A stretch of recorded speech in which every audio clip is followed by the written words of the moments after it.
Finally, the treatment for sickle cell anemia is here, and this follows the FDA's approval of the Sickle, which is a gene therapy technique.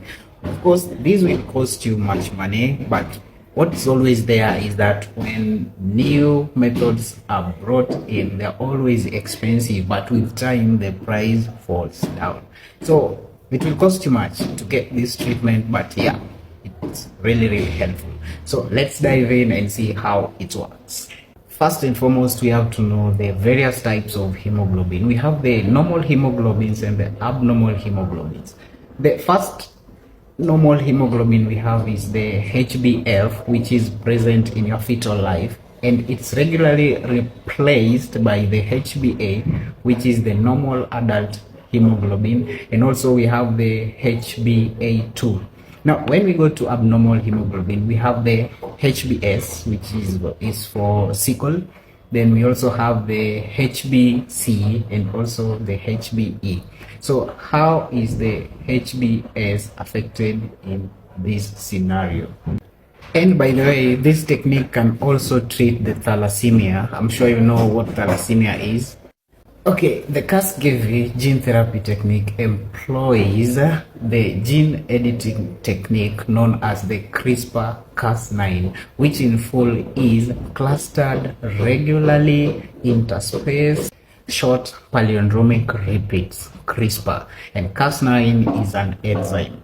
The first step into the procedure is stem cell collection. This can either be collected from the bone marrow or from the whole blood, which is commonly used nowadays. And after the sample is drawn, the next procedure is the gene editing technique. The CRISPR-Cas9 technique precisely targets a specific region in the BCL11A gene. And this gene is the one that is responsible for the suppression of the HbF, that is the fetal hemoglobin that is present during birth. So after birth, this gene suppresses the production of the HbF as it transitions it to the HbA, which is now the normal adult hemoglobin. Yeah. So by disrupting this region, the system will now start producing the HbF, the fetal hemoglobin, again. And do you think this is really important in this case? Let's continue going ahead and you'll realize it's important in this case. Also remember that this sample that is being edited is from the same patient. Yeah, we don't take sample from a different patient and then edit it to transfuse it to a different patient. No, it's your own sample. Yeah.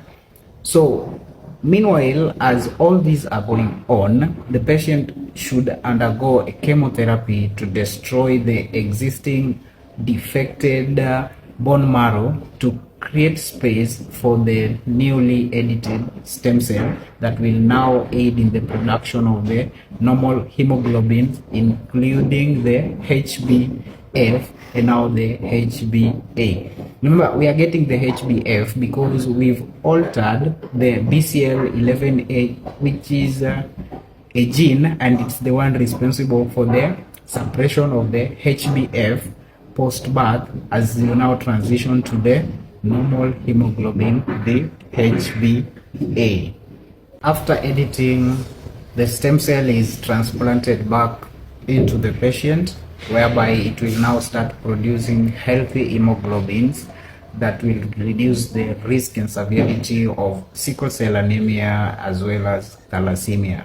So these all about this whole process. Yeah, and I'm trying to learn more about it. Yeah, in case of any new thing that I'll come across with regards to this, I'll be glad to share. But I'm sure it will be a costly one. Yeah. So let's keep waiting and see what comes up, and I'll continue sharing with you. Yep. Cheers.